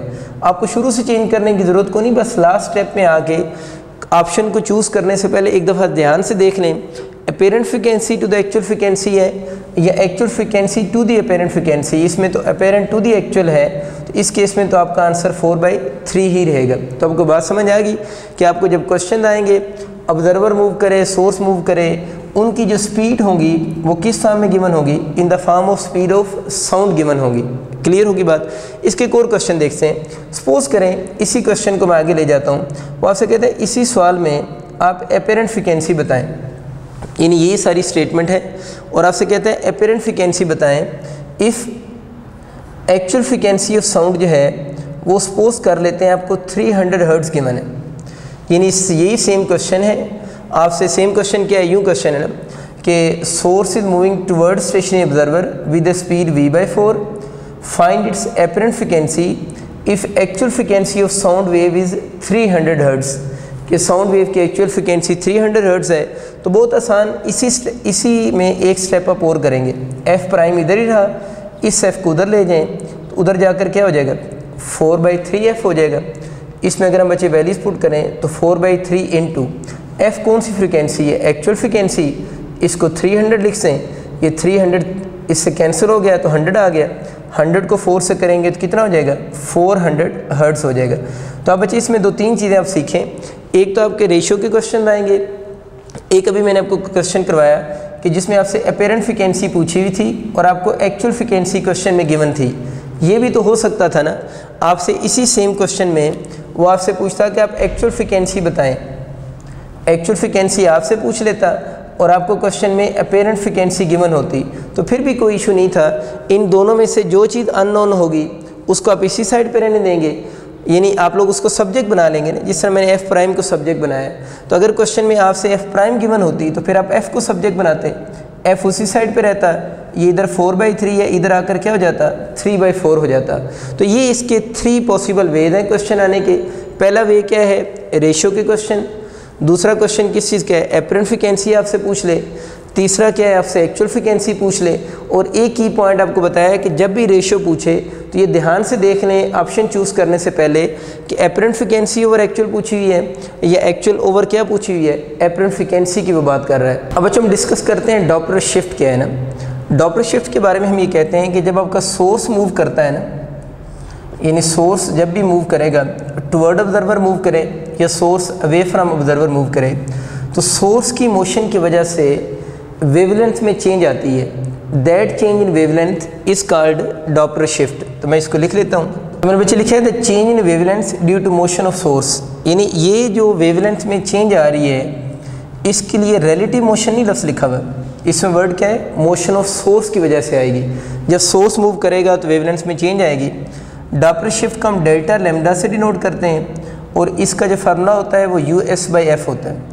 US आपको पता है किसकी स्पीड है, स्पीड ऑफ सोर्स, और F यहाँ पर जो लिखा हुआ है वो फ्रीक्वेंसी ऑफ वेव्स है। और अगर आप साउंड वेव्स को पढ़ रहे हैं तो फिर फ्रीक्वेंसी ऑफ क्या हो जाएगी, साउंड वेव्स हो जाएगी। F फ्रीक्वेंसी ऑफ वेव्स और US स्पीड ऑफ सोर्स। तो यहाँ से क्लियर हो रहा है कि डॉपलर शिफ्ट जो है उसका ताल्लुक किसके साथ है, स्पीड ऑफ सोर्स के साथ है। एक बहुत कॉमन MCQ आता होता है कि Doppler shift not depend on, तो आप लोगों ने याद रखना है Doppler shift does not depend on distance between source and observer. मैं इस बात को लिख देता हूँ। मैंने बच्चों को पॉइंट लिख दिया है कि Doppler shift does not depend on distance between source and observer के, ये सोर्स एंड लिसनर के, इससे फ़र्क को नहीं पड़ता। ये बहुत कॉमन MCQ है, ये 2-3 दफ़ा यूनिवर्सिटीज़ में रिपीट हो चुका हुआ है ना। डिफरेंट ऑप्शन उसमें लिखे होते हैं और पूछता है किस पे डिपेंड नहीं करती। कुछ 1-2 ऑप्शन उसमें डाउटफुल भी होते हैं, लेकिन अगर आपको ये वाला ऑप्शन नज़र आ जाए तो आप इसी को चूज़ करेंगे कि सबसे जो वैलिड ऑप्शन है नॉट डिपेंड का वो यही है कि डिस्टेंस पे ये डिपेंड नहीं करती। ठीक है, अब हम आते हैं इसके MCQ की तरफ। इसके ना एक तो बच्चा आपके क्वेश्चन आएंगे, आपसे फार्मूला पूछा जाएगा, दूसरे इसके न्यूमेरिकल प्रॉब्लम भी आ सकते हैं। न्यूमेरिकल प्रॉब्लम किस तरह के आएंगे उनको देखते हैं। सपोज करें एक सिंपल सा MCQ मैं बनाता हूँ। आपसे कहता है सोर्स मूव कर रहा है with the speed of 5 metre per second. Source की जो स्पीड है वो 5 मीटर पर सेकेंड है और उस सोर्स ऑफ साउंड जो है उसकी जो वेव्स प्रोड्यूस हो रही हैं उनकी फ्रीक्वेंसी 1/10 हर्ट्ज़ है। सोर्स की स्पीड 5 मीटर पर सेकंड है और जो फ्रीक्वेंसी है वो 1/10 हर्ट्ज़ है उन वेव्स की। और क्वेश्चन उसका ये है कि आप डॉपलर शिफ्ट बताएं, तो आप डॉपलर शिफ्ट इजीली आप बता सकते हैं। उसका फार्मूला आपके पास क्या है, US/F, बस वैल्यूज पुट कर दो। US 5 है और F किसकी इक्वल है, 1/10 है। 10 ऊपर जाकर मल्टीप्लाई हो जाएगा तो ये बन जाएगा 50 मीटर, आपके पास आंसर आ जाएगा। 10 को 5 से करेंगे तो 50 मीटर हो जाएगा। अब इसके 3 तरह के क्वेश्चन बन सकते हैं। एक तो डॉपलर शिफ्ट के बचे क्वेश्चन बन गए, ये आप लोगों ने खुद बना लेने, मैंने वैसे आपको थोड़ा आइडिया दे दिया कि आपको पता हो इस टाइप के बेसिक से सवाल आएंगे। ये यूँ भी तो बच्चों क्वेश्चन आ सकते हैं ना, आपसे सोर्स की स्पीड का अगर कभी क्वेश्चन आ जाए तो सोर्स की स्पीड हम कैसे निकाल सकते हैं, डेल्टा लैम्डा क्या है, Doppler shift change in wavelength, वो हमें पता हो और सोर्स जो फ्रीक्वेंसी ऑफ वेव्स है वो पता हो, इन दोनों को मल्टीप्लाई करेंगे तो आपका स्पीड ऑफ सोर्स आ जाएगी। या इसी तरह अगर आपसे फ्रीक्वेंसी ऑफ वेव का भी कैलकुलेट करने को कहे तो अगर हमें सोर्स की स्पीड पता हो और अगर हमें डॉपलर शिफ्ट पता हो तो सोर्स की स्पीड को डॉपलर शिफ्ट से डिवाइड करके हम फ्रीक्वेंसी किसकी निकाल सकते हैं, जो आपके पास वेव्स का सोर्स है, यानी फ्रीक्वेंसी ऑफ वेव्स है, सॉरी फ्रीक्वेंसी ऑफ वेव्स को भी हम फाइंड आउट कर सकते हैं। ज़्यादातर क्वेश्चन साउंड वेव्स के आते हैं तो फ्रीक्वेंसी ऑफ साउंड वेव्स भी हम कैलकुलेट कर सकते हैं। तो इसका ये वाले जो 2 फार्मूलाज हैं ना, ये अनकॉमन है, जितने अनकॉमन है उतने ये इंपॉर्टेंट भी हैं। ये सीधा सीधा डॉपलर शिफ्ट तो हमें समझ आ गया ना, लेकिन अगर आपसे सोर्स की स्पीड के या फ्रीक्वेंसी के क्वेश्चन आए तो वो भी आप सॉल्व कर सकते हैं। और अगेन वही बात कि इनको याद रखने का तरीका ये है कि इनके अंदर आप खुद वैल्यूज़ अभी लेक्चर के बाद पुट करें, कुछ अज्यूम करें कि सोर्स की स्पीड ये है, वेवलेंथ ये है, wavelength mean change in wavelength, यानी डॉपलर शिफ्ट आप खुद से अज्यूम करें, इसमें वैल्यूज़ पुट करें तो खुद ही आपको फार्मूलाज याद हो जाएंगे। आगे चलते हैं। देखिए अभी हमारी बात ये हो रही थी कि change in wavelength due to motion of source, यानी मोशन ऑफ सोर्स की वजह से वेवलेंथ में चेंज आएगी। ठीक है, अब चेंज वर्ड डाउटफुल वर्ड होता है। डाउटफुल किस सेंस में कि चेंज कैसे आ रही होगी, चेंज इंक्रीज़ को भी कहते हैं और चेंज डिक्रीज़ को भी कहते हैं। ये तो मैं समझ आ गया कि सोर्स मूव करेगा तो वेवलेंथ में चेंज आएगी, लेकिन चेंज कैसे आएगी उसको ज़रा देखते हैं कि किस तरह की चेंज आ रही होगी। किस तरह की चेंज का मतलब ये है कि वेवलेंथ इंक्रीज़ कब होगी और वेवलेंथ डिक्रीज़ कब होगी। पहला केस ये पढ़ लेते हैं कि जो सोर्स है ना वो मूव कर रहा है टुवर्ड ऑब्जर्वर, और जो ऑब्जर्वर है सोर्स टुवर्ड ऑब्जर्वर, खाली इसी को लिख देते हैं, source is moving toward observer, यानी सोर्स मूव कर रहा है टुवर्ड ऑब्जर्वर, इसकी स्पीड US इस तरफ लिख देते हैं। ठीक है, अब इसके आप लोगों ने केसेस याद रखने हैं कि अगर सोर्स टुवर्ड ऑब्जर्वर मूव करे तो इस केस में आप लोगों ने याद रखना है वेवलेंथ डिक्रीज़ होगी। सोर्स अगर टुवर्ड ऑब्जर्वर मूव करे वेवलेंथ डिक्रीज़ होगी, और हम लोगों ने भी पढ़ा था फ्रीक्वेंसी क्या होगी, इंक्रीज़ होगी। अगर स्पीड ऑफ वेव पे इफेक्ट पूछे तो वेव की स्पीड पे कोई इफेक्ट नहीं होगा, क्योंकि हम ज़्यादातर साउंड ले रहे होते हैं और साउंड की जो स्पीड होती है ना, स्पीड ऑफ साउंड जो होती है वो तो मीडियम पे डिपेंड करती है ना, मीडियम की प्रॉपर्टीज़ पे डिपेंड करती है। इवन लाइट भी हो ना तो लाइट की स्पीड भी मीडियम की प्रॉपर्टीज़ पे क्या करेगी, डिपेंड करेगी। तो जो v है वो सेम रहेगी, उस पर कोई इफेक्ट नहीं होगा क्योंकि डिपेंड ऑन मीडियम, ये मीडियम पे डिपेंड करेगी। मीडियम की डेंसिटी क्या है, मीडियम का टेम्परेचर क्या है, इस तरह की चीज़ों पे v डिपेंड कर रही होगी। तो आपका एमसीक्यू क्या आएगा कि अगर सोर्स टुवर्ड ऑब्जर्वर मूव करे, वेवलेंथ पूछेगा तो डिक्रीज़ हो रही होगी, फ्रीक्वेंसी इंक्रीज़ रहेगी, स्पीड कांस्टेंट रहेगी। किसकी स्पीड, वेव की स्पीड, क्योंकि वेव की स्पीड जो है वो किस पर डिपेंड करती है, डिपेंड ऑन मीडियम। मैं ये कहना चाह रहा हूँ आपको ये तो पता है ना कि मेल और फीमेल की साउंड वेव की फ्रीक्वेंसी डिफरेंट होती है। अगर मैं बोल रहा हूँ या कोई फीमेल यहाँ बात कर रही है तो दोनों की जो साउंड वेव्स हैं उनकी स्पीड सेम होगी। क्यों स्पीड सेम होगी कि दोनों की जो वेव्स हैं वो सेम मीडियम में एयर के अंदर क्या कर रही हैं, मूव कर रही हैं। तो जो एयर इस रूम में है, इस रूम में उस एयर की जो टेम्परेचर है या डेंसिटी है वो दोनों के लिए क्या है, सेम है। वैसे स्पीड ऑफ साउंड का एक पूरा आर्टिकल है, उस पे मैं इस पे डिटेल पे बात करूँगा, लेकिन अभी बस आप इतना याद रख लें कि ये डिपेंड करेगा मीडियम की प्रॉपर्टीज़ के ऊपर, ठीक है। और मीडियम की प्रॉपर्टीज़ में चंद मोटी मोटी बातें मैंने की हैं। टेम्परेचर है उसकी मेजर प्रॉपर्टी, उस पर डिपेंड करेगा, डेंसिटी पे डिपेंड कर रहा होगा। ये मेन प्रॉपर्टीज़ हैं जिन पे स्पीड डिपेंड करती है। अच्छा, अब तो ये बातें होगी, wavelength decrease, frequency increase, speed constant होगी। अब एक और क्वेश्चन आ रहा होता है कि इसकी जो वेवलेंथ होगी ना, वेवलेंथ कम हो रही है तो सपोज कर लेते हैं जो न्यू वेवलेंथ है वो लैम्डा प्राइम है। क्या वो न्यू वेवलेंथ जो है वो ओरिजिनल वेवलेंथ की इक्वल है? Lambda prime new wavelength, lambda इसकी ओरिजिनल वेवलेंथ। ओरिजिनल वेवलेंथ किस फार्मूले से निकलती है? v equal to F lambda से ना। लैम्डा अगर यहाँ से निकालें तो v बाई एफ, ये कौन सी वेवलेंथ है? ओरिजिनल वेवलेंथ है ना। तो क्या लैम्डा प्राइम ओरिजिनल वेवलेंथ की इक्वल है? नहीं, बल्कि ये कम हो रही है, डिक्रीज कर रही है वेवलेंथ। तो इसका फार्मूला होगा लैम्डा माइनस डेल्टा लैम्डा। तो आप लोगों ने याद रखना है वेवलेंथ डिक्रीज हो रही है। अगर इस केस में पूछे ना कि न्यू वेवलेंथ कैलकुलेट करो, lambda prime mean new wavelength इस केस में कैलकुलेट करो कितनी होगी, उसका तरीका ये होता है कि लैम्डा में से डेल्टा लैम्डा को माइनस करेंगे। लैम्डा कौन सी वेवलेंथ है? Original wavelength. डेल्टा लैम्डा मैंने क्या पढ़ा है? Doppler shift.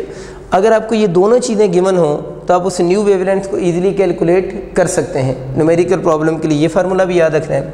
इसके अंदर अगर मैं वैल्यूज पुट करूँ तो ये क्या हो जाएगा? v by F, delta lambda क्या होता है? u s by F, F LCM आ जाएगा। मैं डायरेक्ट लिख सकता हूँ v minus U S by F. ये तो बहुत कॉमन फार्मूला है, यानी इसके भी क्वेश्चन कभी कभार आ जाते हैं, लेकिन इसके क्वेश्चन आने के ज़्यादा चांसेस होते हैं। ये तो फार्मूला आइडेंटिफाई होने के लिए बड़ी दफ़ा आ चुका है ना। आपसे पूछता है कि अगर सोर्स टुवर्ड ऑब्जर्वर मूव करे तो बताएं it's new wavelength will be. हमें ये तो पता है ना वेवलेंथ डिक्रीज हो रही है, तो न्यू वेवलेंथ कितनी होगी? v minus U S by F होगी। अब आपको समझ आ गया v किसकी स्पीड है? साउंड वेव की स्पीड, क्योंकि हम साउंड को ले रहे हैं। us किसकी स्पीड है? सोर्स की स्पीड है। और f जो है उन वेव्स की क्या फ्रिक्वेंसी है। तीनों चीज़ें आपको पता हो तो आप वेवलेंथ को कैलकुलेट कर सकते हैं जो न्यू वेवलेंथ होगी। या अगर आपको ये दोनों चीज़ें गिवन हो तो आप इसी फार्मूले से वेवलेंथ कैलकुलेट कर लेंगे। और आपको बच्चे मैंने बता दिया कि ये वाला फार्मूला यूनिवर्सिटी में जस्ट आइडेंटिफाई होने के लिए भी आ जाता है। इसका दूसरा केस पढ़ते हैं जिसमें जो सोर्स है वो अवे फ्राम ऑब्जर्वर मूव कर रहा है। Source move away from observer. अगर source away from observer move करे तो तब भी सोर्स मोशन में है ना। सोर्स मोशन में होगा तो वेवलेंथ में क्या आएगी? चेंज आएगी। अब आप लोगों ने बच्चे बातें ध्यान से नोट कीजिएगा। जब आपका जो सोर्स है वो अवे फ्राम ऑब्जर्वर मूव करेगा तो इस केस में याद रख लें कि वेवलेंथ इंक्रीज करेगी। तो source is moving away from observer, ये ऑब्जर्वर है तो वेवलेंथ इंक्रीज कर रही है। और हम लोगों ने भी थोड़ी देर पहले सीखा था कि फ्रीक्वेंसी ज़ाहिर क्या होगी? डिक्रीज़ होगी। स्पीड का इनके टुवर्ड्स या वे के साथ कोई तल्लक नहीं है। स्पीड दोनों केस में क्या रहेगी? सेम रहेगी। अब मुझे बताओ वेवलेंथ इंक्रीज़ हो रही है ना, तो जो न्यू वेवलेंथ लैम्डा प्राइम होगी क्या वो लैम्डा के इक्वल होगी? लैम्डा की इक्वल तो नहीं होगी ना। लैम्डा प्राइम जो होगी वो ज़्यादा होगी किससे? लैम्डा से ना। इन इस केस में लैम्डा प्राइम ज़्यादा होगी किससे? लैम्डा से। और पिछले केस में क्या था? पिछले केस में लैम्डा ग्रेटर था किससे? लैम्डा प्राइम से ना। इस वाले केस में क्या हो रहा है? जब सोर्स अवे मूव कर रहा है लैम्डा प्राइम ग्रेटर है किससे? लैम्डा से। तो यहाँ पर हमें कोई फैक्टर ऐड करना पड़ेगा ताकि दरमियान में कौन सा साइन आ जाए? इक्वलिटी का साइन आ जाए ना, क्योंकि यहाँ लैम्डा कम है ना। तो लैम्डा के अंदर एक फैक्टर ऐड करेंगे ताकि इक्वलिटी का साइन आ जाए। तो इस तरह भी आप याद रख सकते हैं। तो अगर source away from observer move करे वेवलेंथ इंक्रीज होगी और उसका formula lambda plus delta lambda होगा। लैम्डा वही ओरिजिनल वेवलेंथ, डेल्टा लैम्डा कौन सी, डॉपलर शिफ्ट। तो बस माइनस की जगह पर आप लोगों ने क्या लगा देना है, प्लस लगा देना है। तो ये वाला फार्मूला कब यूज़ होगा, वही सेम फार्मूला है, बस उसकी शेप चेंज हुई है, v plus you S by F, कि जब सोर्स जो है वो किधर मूव करेगा, अवे फ्रॉम ऑब्जर्वर मूव करेगा। तो इन दोनों फार्मूला से हम वेवलेंथ कैलकुलेट कर सकते हैं जो न्यू वेवलेंथ होगी।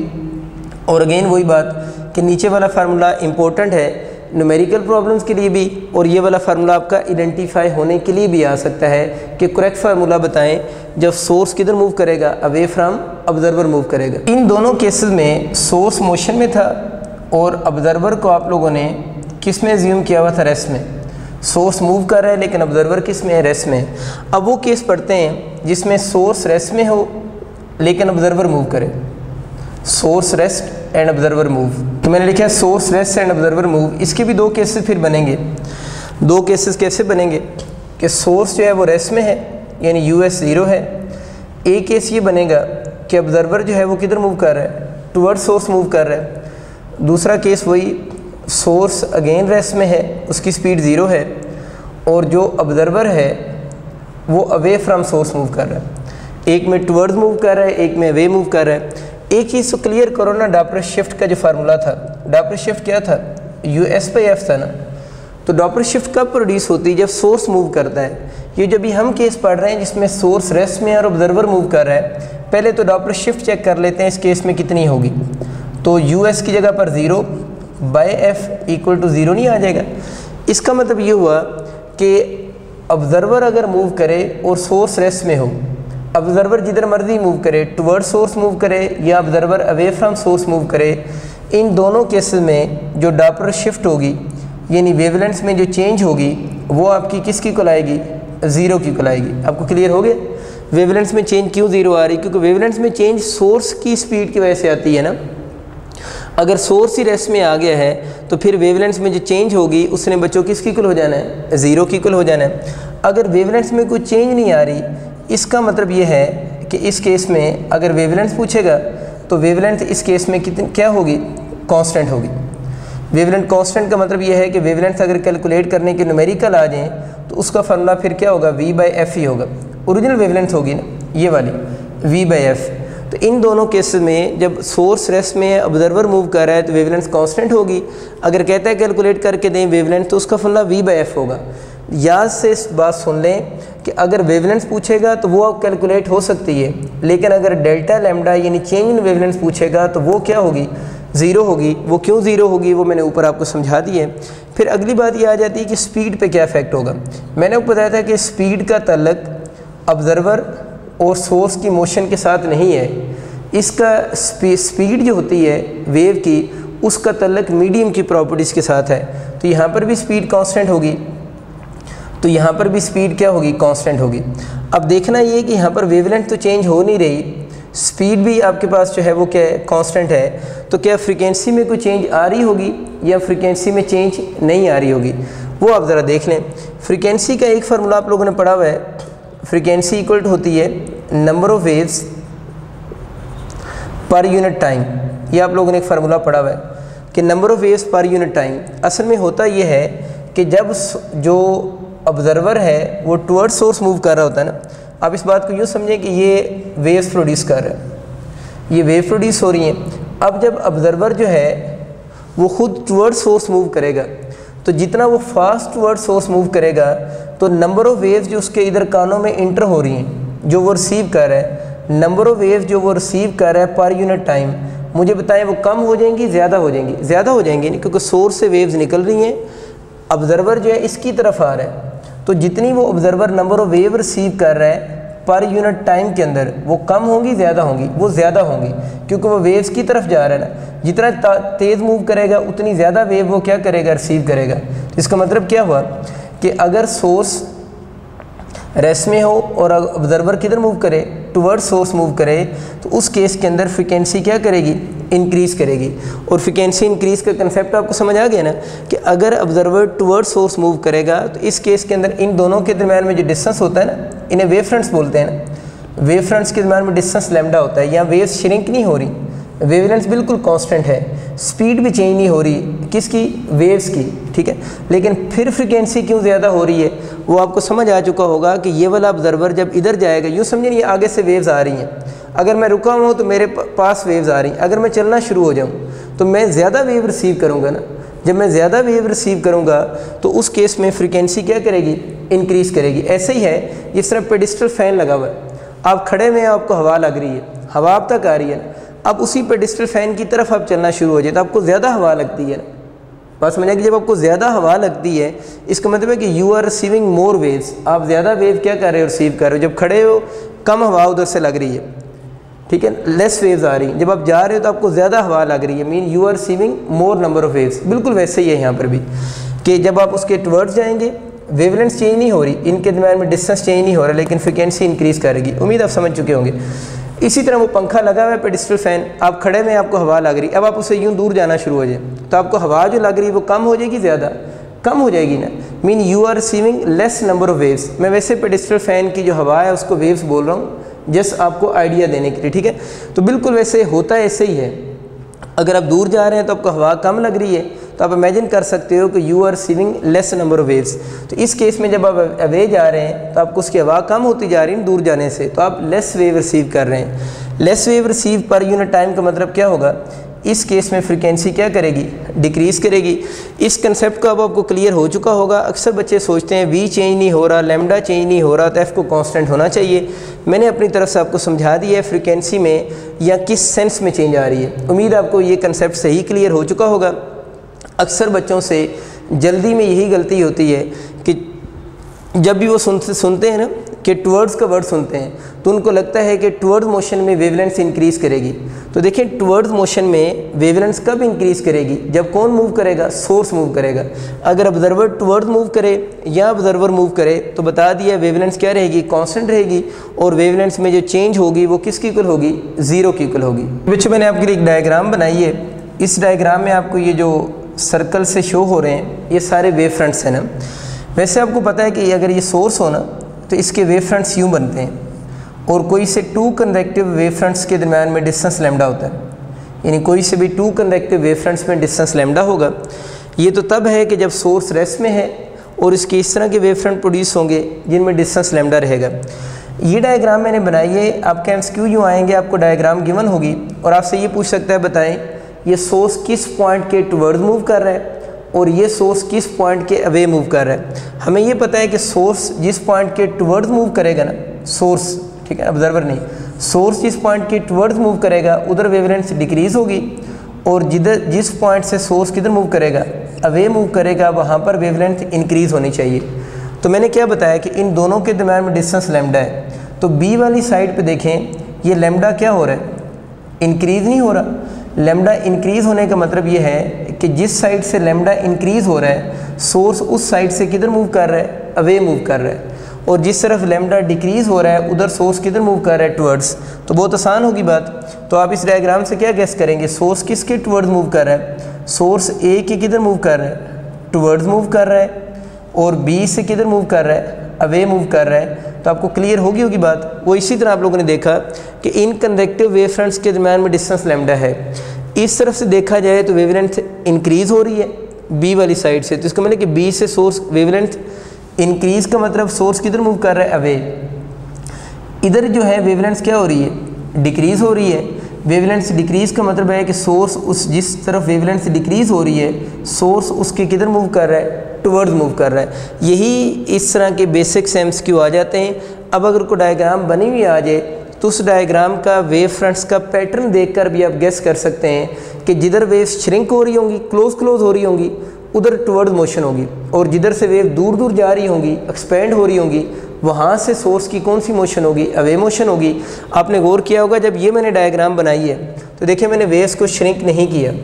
क्यों नहीं किया, क्योंकि यहाँ पर सोर्स किस में, रेस्ट में है, और अगर ऑब्जर्वर मूव करे तो देखें इनके दरम्यान में डिस्टेंस किसी तरह से चेंज नहीं होगा, क्योंकि इस केस में वेवलेंथ क्या रहती है, कांस्टेंट रहेगी। बच्चों भी मैंने बोर्ड पे 2 स्पेशल केसेस लिखे हैं। वैसे इन स्पेशल केसेस के एमसीक्यू यूनिवर्सिटी में आते तो बहुत कम हैं, लेकिन एज अ स्पेशल केस आप इनको भी माइंड में रख लीजिएगा कि अगर इस टाइप का क्वेश्चन आ जाए तो ताकि आप इसको ईजिली सॉल्व कर सकें। इसकी ज़रा स्टेटमेंट पढ़ते हैं पहला केस ये है कि आपका चेंज इन फ्रीक्वेंसी कैलकुलेट करने के क्वेश्चन आ जाए। अभी हम लोगों ने फ्रीक्वेंसी कैलकुलेट करने के क्वेश्चन तो पढ़े हैं, लेकिन चेंज इन फ्रीक्वेंसी का डायरेक्ट फार्मूला नहीं पढ़ा।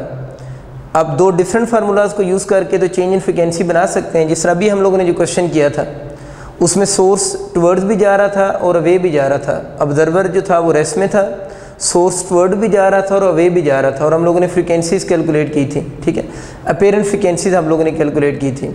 अब इस तरह के क्वेश्चन में अगर आपको चेंज इन फ्रीक्वेंसी का क्वेश्चन आ जाए तो आप उसको डायरेक्ट भी सॉल्व कर सकते हैं। वो डायरेक्ट सॉल्व करने का भी हम फार्मूला पढ़ रहे हैं, यानी जब टुवर्ड मोशन भी हो और अवे मोशन भी हो और आपसे फ्रीक्वेंसी में चेंज पूछी जाए। क्या बात कह रहा हूँ, इसको इस एग्जांपल समझते हैं, आपको ज़्यादा क्लियर होगा। मैं लिखा है चेंज इन फ्रीक्वेंसी कैलकुलेट करने का क्वेश्चन आ जाए, डेल्टा एफ पूछा गया, measured by an stationary observer. जो चेंज इन फ्रीक्वेंसी किसने ऑब्जर्व की हो, स्टेशनरी ऑब्जर्वर ने मेजर की हो, when moving source crossing him, जब मूविंग सोर्स उसको क्रॉस कर रहा हो। इसको इस डायग्राम से समझें।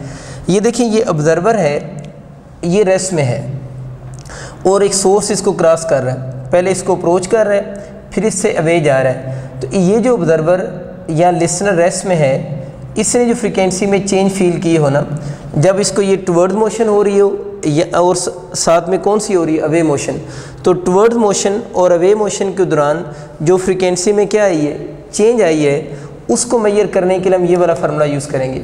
ठीक होगी बात। तो 2v किसकी स्पीड है, साउंड वेव की स्पीड, us किसकी स्पीड है, इस सोर्स की स्पीड, और नीचे वही v का स्क्वायर us का स्क्वायर इनटू f हो जाएगा। f आपको पता है actual frequency of sound waves होगी। क्लियर होगी बात। तो इस तरह का अगर कोई क्वेश्चन आ जाए कि इस ऑब्जर्वर ने जितनी फ्रीक्वेंसी में चेंज आप लोगों ने कैलकुलेट करके देनी हो, तो उसके लिए हम ये वाला रिलेशन यूज़ करेंगे। इसके लिए दो चीज़ें आपको चाहिए होंगी मेन, एक किसकी स्पीड, साउंड वेव की स्पीड, us किसकी, सोर्स की स्पीड, एंड प्लस जो है वो actual frequency of sound waves. अगर आपको पता हो तो आप easily change in frequency calculate कर सकते हैं। मैं इसमें वैल्यूज़ पुट नहीं कर रहा, आप खुद से वैल्यूज़ अज्यूम करके इसकी प्रैक्टिस कर लेंगे। एक और केस देखते हैं, उस केस को मैं इस डायग्राम से समझें। इसमें देखें, जो सोर्स है ना वो रेस्ट में है, यानी जो सोर्स है वो रेस्ट में है। ये सोर्स ऑफ साउंड है, सपोज करने रेस्ट में। एक ऑब्जर्वर इसके टुवर्ड्स आ रहा है, फिर ऑब्जर्वर इसको क्रॉस कर गए, यानी अब सोर्स रेस्ट में, अब ऑब्जर्वर किस में है, मोशन में है ना। तो अब वो पूछ रहा है कि इस ऑब्जर्वर ने फ्रीक्वेंसी में कितनी चेंज नोट की होगी। ज़ाहिर है टुवर्ड्स मोशन में फ्रीक्वेंसी इंक्रीज़ करती है, अवे मोशन में फ्रीक्वेंसी डिक्रीज़ करती है। तो पूछ रहे फ्रीक्वेंसी में चेंज बताएं। तो ये लिखा हुआ है कि change in frequency measured by an observer, यानी जितनी फ्रीक्वेंसी में चेंज कितने नोट की है, ऑब्जर्वर में ने नोट की है, as he passes by a stationary source, और जैसे ही वो पास करेगा किससे, स्टेशनरी सोर्स से। स्टेशनरी सोर्स से पास करने का मतलब क्या है कि जब उसके पहले टुवर्ड्स आ रहा होगा और फिर उसको क्या करेगा, पास करेगा, यानी टुवर्ड्स और अवे मोशन दोनों इंक्लूड हैं। तो उस वक्त आपसे पूछ रहा है फ्रीक्वेंसी में चेंज कितनी आएगी जब सोर्स रेस्ट में होगा। तो इस फार्मूला से कैलकुलेट करोगे। क्या फार्मूला होगा, 2u0/v, u0 किसकी स्पीड, ऑब्जर्वर की स्पीड, क्योंकि सोर्स रेस्ट में है, v वही साउंड वेव की स्पीड, और f जो होगी इन साउंड वेव्स की एक्चुअल क्या होगी, फ्रीक्वेंसी होगी। तो ये बच्चे दो प्रॉब्लम भी आप लोगों ने माइंड में रखने हैं। अगर इस तरह का भी कोई क्वेश्चन आ जाता है तो आप उसको ईजिली सॉल्व कर सकते हैं। आप सबका बहुत शुक्रिया। अल्लाह हाफिज़।